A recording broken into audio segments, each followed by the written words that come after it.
Assalamu alaikum viewers, welcome back to Couple Reaction. Hope you are fine by the grace of Allah Almighty. This is Shahzad Amjad and अस्सलाम वालेकुम, this is Mrs Shahzad. Okay जी, आज की जो video है वो है जी आयशा अकरम के रिलेटेड और आज की जो वीडियो है वो उसमें दोबारा से ये नजर आई है जिसको उर्दू पॉइंट ने ही कवर किया है।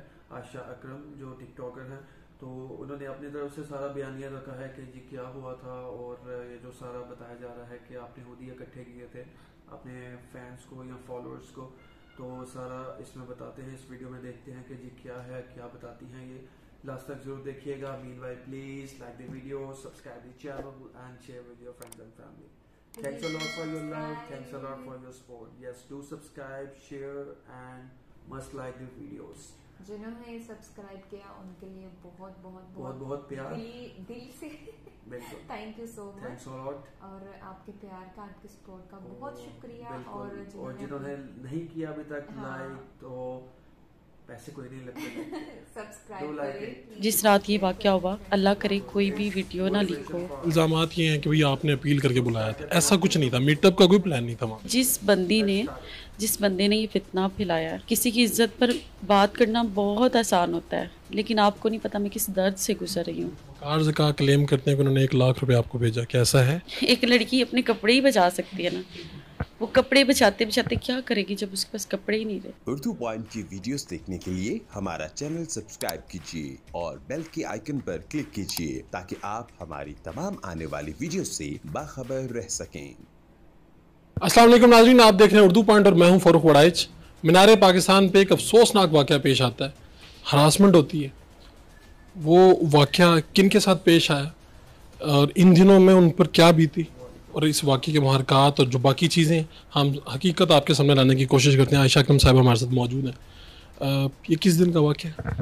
14 अगस्त की शाम। 14 अगस्त को गए, कुछ लोगों ने वहाँ पर बताया जिस तरह से कि 2 से 3 घंटे आपके वहाँ पर गुजरे। आप वहाँ पर कोई वीडियो शूट करने गए थे? ऐसे जो वीडियो शूट का तो प्लान नहीं था, बट ऐसे ही 14 अगस्त पे देखने गए थे, जैसे कि मैं ऑलरेडी पहले भी जाती हूँ सर विज़िट करने, जिस तरह से कि 14 अगस्त है मीनार पाकिस्तान चलता। बिल्कुल सेम जैसे मैं पहले जाती हूँ, बचपन से मैं वहाँ पे जाती रही हूँ। ये तो जहन में भी, गुमान में भी नहीं था कि ये सब, मतलब मैं बता नहीं सकती ये सब कैसे हो गया, मुझे कुछ समझ नहीं आ रहा। कितने अफराद थे आपके साथ? गेट से मैं और मेरे पार्टनर हैं जो 2 साल से मेरे साथ काम कर रहे हैं, टिकटॉक बनाते हैं हम लोग, बस वो एंटर हुए थे और आगे हमारी टीम थी। कितने होंगे? 7-8 लोग? ये तकरीबन 7-8 लोग थे और मैंने उन्हें पहले कभी नहीं देखा, मुझे उनके नाम भी नहीं आते। आप सिर्फ रैम्बो को जानती हैं, जो आपके साथ गए थे, आप 2 लोग गए थे? बिल्कुल, मैं सिर्फ रैम्बो को जानती हूँ। तो वहाँ पे आपने किसी, ये सरप्राइज़ विज़िट था आपका? बिल्कुल सरप्राइज़ ही था और इसके साथ साथ रश बहुत ज़्यादा था और हजूम से मुझे बहुत ज़्यादा डर भी आता है। और जैसे ही हम एंटर हुए हैं, थोड़ी देर तक 5 मिनट बाद तकरीबन मैंने रैम्बो से बात की कि यार वापस चलते हैं, मुझे मतलब अच्छा नहीं लग रहा कुछ, वापस चलते हैं, यहाँ पे बहुत ज़्यादा रश है। घर जाके ना केक शेक मंगवाया हुआ है, बच्चे इंजॉय करेंगे और घर में जाके सेलिब्रेट करते हैं। तो उसी ट्रैक से हम वीडियो एक शूट कर रहे थे रैंडमली, जो हमारा कैमरा मैन है, उसी ट्रैक से वापस आते थे कुछ लड़कों का गिरोह हमारे ऊपर आया और उस गिरोह ने हमें ना जाने पता नहीं कहाँ कहाँ, कुछ समझ नहीं आया। उसके बाद आते साथ ही पहले लड़के किसी ने कोई हरकत की होगी या आवाज़ कसी होगी या कुछ ऐसा हुआ होगा? नहीं, सेल्फीज तो ले रहे थे, सेल्फीज की हद तक तो ठीक था। उस वक्त मैं खुश थी, मैं भी सेल्फीज सबके साथ बना रही थी, जैसे दरमियान में मैं अपनी टीम के साथ खड़ी हूँ, लेकिन ऐसा अंदाज़ा नहीं था कि वो गिरोह इतना हजूम ज़्यादा हो जाएगा कि वो कहाँ से मुझे कहाँ तक ले गया, मुझे समझ ही नहीं आई। मेरी टीम के लोग भी साथ थे। टीम के लोग उस वक्त सिक्योर कर रहे होंगे आपको, कुछ वीडियोस में नज़र भी आ रहे हैं, कुछ लोगों ने आगे हाथ रख लिए। बिल्कुल, काफ़ी लोग मुझे बीच में सिक्योर भी कर रहे हैं, मेरी अपनी टीम के लोग भी मुझे सिक्योर कर रहे हैं और रैम्बो भी, उसने मुझे काफ़ी जगहों पे सिक्योर किया हुआ है। और लेकिन हजूम इतना ज़्यादा था, सब लोग सेपरेट हो गए। मुझे ये फेसबुक, सोशल मीडिया, इल्ज़ामात ये हैं कि भैया आपने अपील करके बुलाया था, ऐसा कुछ नहीं था। मीटअप का कोई प्लान नहीं था वहाँ। देखिए, अगर किसी को ऐसी कोई वीडियो या मेरा थोड़ा सा वोकल भी कहीं मिलता है तो मुझे दिखाया जाए प्लीज़। ये जिस बंदे ने ये फितना फैलाया है, खुदारा किसी की इज्जत पर बात करना बहुत आसान होता है, लेकिन आपको नहीं पता मैं किस दर्द से गुजर रही हूँ। अगर ये सपोज कर ले मैंने बुलाया, तो क्या कभी कोई लड़की ये चाहेगी कि आओ आओ और मुझे मार दो या मुझे सारे आम दुनिया के सामने बड़ा ना कर दो? कभी भी नहीं कोई लड़की चाहेगी। ये मुझे कुछ समझ ही नहीं आ रहा कि ये इतना ज़्यादा हजूम, और जिसने मुझे 2.5-3 घंटे इतना टॉर्चर किया, मैं बयान नहीं कर सकती ये सब। तो वहाँ पे गुस्से में भी आई होंगी, चीखी भी होंगी, रोई भी होंगी, किसी ने आगे बढ़ के आपको बचाने की कोशिश नहीं की? मेरी टीम के जो लोग थे वो बचाते रहे, मैं भी बचाती रही खुद को। मैंने जूता भी अपना यूज़ किया, मारा लोगों को, एक स्टिक थी उससे भी मारा, मैंने अपने आप को डिफेंड किया जितना मैं सेव कर सकती थी। लेकिन कितना को बचा सकती थी मैं इतने हज़ारों के लोगों में? और एक लड़की अपने कपड़े ही बचा सकती है ना, वो कपड़े बचाते बचाते क्या करेगी जब उसके पास कपड़े ही नहीं रहे? आपने पुलिस वगैरह को जब बुलाया तो फौरी तौर पे पुलिस नहीं आई? मैंने तो नहीं बुलाया, मेरे साथ तो सब लोग टॉर्चर कर रहे थे। साथी ने? बिल्कुल, मेरे साथी रैम्बो ने कहा कि मैं 15-16 बार मैंने कॉल की है, उनमें से 2 कॉल रिसीव हुई हैं, और बाकी मुझे नहीं पता क्या चल रहा था, क्या हुआ। उसके फ़ौरन बाद आप वहाँ से पुलिस के पास गए? बिल्कुल, जैसे ही 2.5-3 घंटे कंप्लीट हुए और एक डॉल्फिन वाला लड़का और पुलिस वाले उन्होंने मुझे आके बचाया, और मैं फिर सीधा थाने में गई थी। मतलब है कि आपने फ़ोन किया, लेकिन 15-16 बार यानी कि रैम्बो ने किया, उसके बाद पुलिस आ गई और फिर आपको रेस्क्यू कर लिया गया, या वो हजूम चला गया था खुद ही? हजूम चला नहीं गया था, हजूम वैसे ही था, और मुझे बस सेव किया गया था। और मैं बता नहीं सकती कि मैं किस कंडीशन में थी, क्या था, और मैं सीधा थाने में गई थी। तो उस वाक़े के बाद 3-4 दिन या अभी तक सोई नहीं होंगी? अभी तक तो ऐसे ही चल रहा है, मतलब पता नहीं मैं कैसे चल रही हूँ और कैसे मैंने आपके सामने आज बैठी हूँ। आज मुझे काफ़ी सारी दुनिया ही सुन रही है, और अभी भी मेरे हाथ कांप रहे हैं, बोला नहीं जा रहा। का वाक़या हो जाए तो आपका तो सुकून और चैन बर्बाद हो जाता ना? मेरा तो चले मैं तो पता नहीं कैसे चल फिर रही हूँ, लेकिन आप सोचिए मेरी फैमिली का क्या हाल होगा। लोग अजीब सी बातें कर रहे हैं कि मैंने लोगों को बुलाया। मैंने आज तक कभी कोई वीडियो या इस तरह का नहीं बोला। सपोज कर ले बुलाया भी है तो किसी का हक नहीं बनता कि वो आके मुझे मार दे या पढ़ ना कर दे। और दूसरा, अजीब सी लोगों की प्लीज़ ये बातें करना छोड़ दें। अगर एक लड़की ने स्टैंड लिया तो प्लीज़ उसकी आवाज़ बने, उसकी बात में रत्ती भर भी फ़र्क नहीं है अगर आप वीडियोस को गौर से देखें। आपने ये जो इंटरव्यू दिया, फर्स्ट इंटरव्यू, उसमें आपकी ख्वाहिश पे आपका चेहरा दिखाया गया।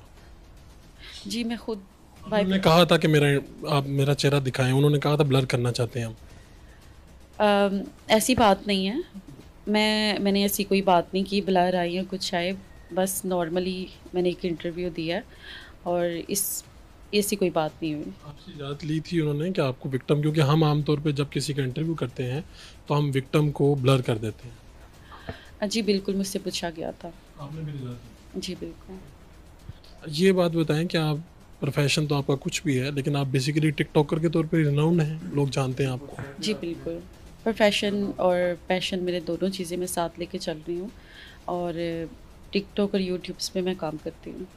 इस वाक़ये के बाद काम करना छोड़ देंगी, काम करती रहेंगी, क्या सोचे? अभी मैं इस बारे में कुछ नहीं कह सकती, क्योंकि हाँ देखिए तो मैंने 14 अगस्त तो क्या उससे पहले 1 महीने से कोई वीडियो नहीं पोस्ट की, और कुछ लोग कह रहे हैं कि मैंने 15 अगस्त को एक पिक्चर अपलोड की थी। इंस्टा पे एक तस्वीर लगी, उसका क्या मामला है? वो कबूतर के साथ वो देखिए, जिस रात ये वाक़या हुआ मैं बहुत ज़्यादा एक अपसेट कंडीशन में थी, और मुझे बस ये था कि मेरी जान बच गई। मैंने कोई FIR भी नहीं कटवाई, मैं खामोशी से अपने घर चली गई एक ज़िंदा लाश की तरह। मैंने सोचा कि लड़कियां जैसे इज़्ज़त के मारे खामोश हो जाती हैं, मैं बिल्कुल खामोश हो गई। मैंने सोचा कि अल्लाह करे कोई भी वीडियो ना लीक हो, जो सब कुछ वहाँ पे हुआ किसी को कोई पता ना चले। बात अब जाएगी। बिल्कुल, और मैं खामोशी से अपने आप को नॉर्मल किया, अपनी फैमिली के लिए, अपनी मम्मा के लिए। और नेक्स्ट डे मैंने बहुत एक ओल्ड पिक्चर है वो अपलोड कर दी, और मैंने टिकटॉक, स्नैक कहीं पे भी कोई वीडियो अपलोड नहीं की। वो आपने अपना स्ट्रेस कम करने के लिए वो तस्वीर अपलोड की थी? रैंडमली नॉर्मली जैसे मैं पहले पिक्चर्स अपलोड करती हूँ इंस्टाग्राम पे, वो मैंने अपलोड कर दी, और सिर्फ अपनी फैमिली के लिए और अपने लिए कि मैं मेंटली स्ट्रेस से ये सारी चीज़ें भूल जाऊँ और नॉर्मल एक अपनी ज़िंदगी गुजार सकूँ। लेकिन तीसरे दिन जब सब कुछ सामने आ गया तो मुझसे कुछ बर्दाश्त नहीं हुआ। अब लोग बातें कर रहे हैं कि जहाँ पे आप काम करती हैं प्रोफेशनली वहाँ पे आपको शो कॉज नोटिस मिले हैं टिकटॉक के बारे में, ये अफवाहें हैं। आप इसके बारे में कमेंट पास करना चाहेंगी, क्या कहना चाहेंगे? ऐसी बिल्कुल मेडिकल की हर बंदा मेरे साथ है। मेरी वहाँ से कोई ऐसी कंप्लेन नहीं है, बल्कि मैं अप्रिशिएट करती हूँ और थैंक यू बोलती हूँ सबको कि सब ने मेरा साथ दिया। वहाँ पर मीनारे पाकिस्तान पे ही कुछ और लड़कियों के साथ भी इस तरह का वाक़या पेश आया? कोई 2-3 वीडियोस आ रही हैं मुसलसल आपके सामने? जी, मेरे से कुछ देर पहले एक वाक़या एक लड़की के साथ ये सब कुछ हो रहा था, और उसकी वीडियो तकरीबन मेरे हादसे से कुछ ही देर पहले की थी। कि आपके सामने ही कहीं ना कहीं आसपास हुआ, आपको पता चल गया? नहीं, मुझे इस चीज़ का नहीं पता था। मैंने रिकॉर्डिंग में ये सारी चीज़ें देखी थी। बाद में देखी हैं? जी, बाद में देखी थी। और 13 अगस्त की शाम को भी एक वाक़या इसी तरह का हुआ था, 2 लड़कियों के साथ ये सब कुछ हुआ है। वो भी बाद में पता चला? वो भी बाद में पता चला, 3-4 दिन के बाद मुझे पता चला ये सब कुछ। ये जो सिक्योरिटी गार्ड बयान दे रहे हैं वहाँ पे कि आपको कहा कि चले जाएं, आप लोग नहीं गए और दोबारा से अंदर एंटर हो गए, ऐसा हुआ था कुछ? ये सब झूठ है। आप अगर वीडियो देखें तो सिक्योरिटी गार्ड ने मुझे सेव करने के लिए दरवाज़ा खोल के अंदर किया था, और ये नहीं पता था कि मुझे और मेरे पार्टनर को जैसे उसने अंदर किया, तो इसको चाहिए था कि जैसे ही लड़कों का हजूम हमारे ऊपर आ गया, उसको चाहिए था कि वो कॉल करे पुलिस को या फिर सिक्योरिटी को अपनी अलर्ट करे, जबकि उसने ऐसा कुछ नहीं किया और 2 घंटे तक वो आया ही नहीं हमारे पास। वहाँ जाने का आइडिया रैम्बो का था? एक्चुअली मेरा भी दिल था और रैम्बो का ही था कि मेरे फ्रेंड्स और सब लोग वेट कर रहे हैं, तो मैंने कहा कि मेरा एरिया है, मेरा शहर है, तो मैं भी फिर चली गई साथ। लेकिन पहले भी हम जाते हैं, 2.5 साल 2 साल से हम हर जगह भी इकट्ठे ही जाते हैं। अभी भी हम बिल्कुल इकट्ठे गए थे। किसी जगह पे रैम्बो ने कहा कि मैं पुलिस वालों के पास गया, मैंने उनके पाँव पकड़े, फिर जाके वो हमारी मदद को पहुँचे। हाँ, ये तो उसने बताया था। ये हुआ ऐसा? ये तो उसे ही पता है ना, वो बता सकता है। पुलिस वाले बात नहीं सुन रहे थे, बचाने नहीं आ रहे थे? ये वो अपने मुंह से बता सकता है, मुझे क्या पता, मैं तो बिल्कुल ख़त्म हो चुकी थी। आपके ये दोस्त हैं, आपके टिकटॉक पार्टनर हैं? जी, मेरे टिकटॉक पार्टनर है और वीकली हम शूट करते हैं। 2-2.5 साल से हम इकट्ठे हैं, और ये शूट करता है और इसके अलावा मैं इसको सपोर्ट भी करती हूँ। पुअर फैमिली से बिलोंग करता है, बिल्कुल मेरे छोटे भाइयों जैसा भी है, और हम इकट्ठे 2 साल से काम कर रहे हैं। कोई ऐसी बात जो आप कहना चाहती हो कौम को कि ये बात लोगों तक जाए, क्योंकि बहुत सी बहनें, बेटियां, माएँ डिस्टर्ब हो गई हैं वाक़या देख के, पाकिस्तान का इमेज, बाकी बेशुमार बातें हो रही हैं, आप क्या कहना चाहती हैं दिल की बात? मेरे दिल की बात यह है कि लड़कियां अक्सर इज़्ज़त के मारे खामोश हो जाती हैं या अपनी जान दे देती हैं। अगर दोबारा मुझे ज़िंदगी मिली है तो मैं उसको एक आवाज़ बनाना चाहती हूँ उन औरतों के लिए कि हम आज़ाद रियासत में रहते हैं। उस आज़ाद रियासत में मैं उनकी आवाज़ बनना चाहती हूँ। बिल्कुल। और इस सारे मैटर में आपने किसी से माली मदद तो नहीं ली? नहीं, ऐसा कुछ भी नहीं है। वकार ज़का क्लेम करते हैं कि उन्होंने 1 लाख रुपए आपको भेजा, क्या ऐसा है? वकार से का उनका मुझे मैसेज ज़रूर आया था कि मेरी बहन, मैं जो भी आपका जो भी नुकसान है इज़्ज़त का, वट जितना सब कुछ भी है, मैं वो तो नहीं पूरा कर सकता, लेकिन फाइनेंशियली आपका जो नुकसान है मैं आपसे मैं आपको सपोर्ट करना चाहता हूँ। आपने इनकार कर दिया? मैंने कहा, मैंने कोई रिप्लाई नहीं किया उनको, और मेरा कोई ऐसा मैसेज भी नहीं है उनको। पैसे नहीं लिया? बिल्कुल। और कोई जो इन्वेस्टिगेशन चल रही है, इदारे आपके साथ पूरा सपोर्ट कर रहे हैं, कोई प्रेशर नहीं है आपके ऊपर, समझा कि कोई सिक्योरिटी के मसले चल रहे हैं, सब ठीक है? जी बिल्कुल ठीक है, पुलिस फुल कोऑपरेट कर रही है और मैं अप्रिशिएट करती हूँ। बहुत अच्छा काम कर रहे हैं। शायद इससे दरिंदगी थोड़ी सी कम हो जाए। अच्छा, ये जो आपका रैम्बो है पार्टनर, ये तो खौफज़दा ज़्यादा हो गया होगा, क्योंकि वो पूर फैमिली से भी हैं, उसके बच्चे भी हैं, फैमिली डिस्टर्ब हो गई होगी। आपसे बात की है? जी बिल्कुल, काफ़ी ज़्यादा। और उसकी फैमिली भी इसी तरह ही बेचारी परेशान है, मेरी फैमिली भी जैसे परेशान है। लेकिन लड़की का मामला थोड़ा सेंसिटिव होता है और उसके साथ भी जुल्म हुआ है, ज़्यादती हुई है, ऐसी बात नहीं है। लेकिन जो 2 घंटे 3 घंटे में एक टॉर्चर जिस कंडीशन में मैं रही हूँ, मैं बता नहीं सकती। मेरे साथ मौजूद हैं मीनार पाकिस्तान में जो वाक़या पेश आता है आयशा अकरम, उनके वकला मेरे साथ मौजूद हैं। सरदार अवैस अब्बासी साहब हैं, चौधरी इरफान साहब हैं। इनसे पूछते हैं पहले तो ये बताइए कि ये बड़ा हाई प्रोफाइल केस है और आप इसे जाके कोर्ट में लड़ रहे हैं इनके लिए, तो किस तरह की चैलेंजेस हैं और अभी तक इन्वेस्टिगेशन कहाँ तक पहुँची हुई है? उड़ाई साहब, पहले तो थैंक यू कि आप कौम की आवाज़ बन के हमेशा ही आपने लोगों की तकालीफ़ को उजागर किया है, इसके लिए अप्रिशिएट करता हूँ। सेकंड बात यह है कि अभी इनिशियल स्टेजेस हैं, इसमें अभी बड़ी ज़बरदस्त किस्म की पुलिस की परफॉर्मेंस है इस पूरे केस में। स्पेशली गवर्नमेंट ने बहुत बड़ा स्टेप लिया है इसके लिए। हमारी वकला कम्युनिटी एक पेज पे स्टैंड करके खड़ी है। ये हमारे मिलत का, हमारे माशरे की इज़्ज़त और रिस्पेक्ट का मैटर है। अभी इसमें एक एक पहलू को देखा जा रहा है। तमाम सीनियर अफसरान, स्पेशली जो इसको अभी ये एसपी सिटी हैं कामरान साहब इन्वेस्टिगेशन के, वो इसको बड़े करीबी देख रहे हैं। उसके अलावा आईजी साहब का बड़ा इसमें कोऑपरेशन है, सीसीपीओ लाहौर गुलाम डोगर साहब का बड़ा कोऑपरेशन है। कहा जा रहा है सोशल मीडिया पे कि जो आपकी मोकला हैं इनको तहवील में ले लिया गया, फांसी तहवील में पुलिस की, क्या ये बात दुरुस्त है? जी माशाल्लाह, अभी तो ये है कि अभी इनिशियल स्टेजेस पे ये सारे मामला देखे जा रहे हैं और सबसे बड़ी बात ये है कि अभी पुलिस अपने दीगर जो पहलू हैं इस केस के हवाले से उसको इन्वेस्टिगेट बड़े अच्छे तरीके से कर रहे हैं। अभी इनकी जो सिक्योरिटी का मैटर है उसके लिए भी वो काफ़ी कोऑपरेटिव है, इंशाल्लाह ताला उसका भी। मैं चौधरी इरफान साहब से भी बात करना चाहूँगा थोड़ा से। जैसे आप ये 400 अफराद जब इस तरह से नामालूम हो जाए, इनको आइडेंटिफाई करना मुश्किल हो जाता है और फिर इसके ऊपर क्या एक्शन क्या हो सकता है, ये बात कहाँ तक जा सकती है? असल में जो फुटेज बनी है उसमें फुटेज की हेल्प के साथ जो है ना फोरेंसिक जो जब होगा एडिट तो उसमें ये सारा रिकॉर्ड सामने आ जाएगा।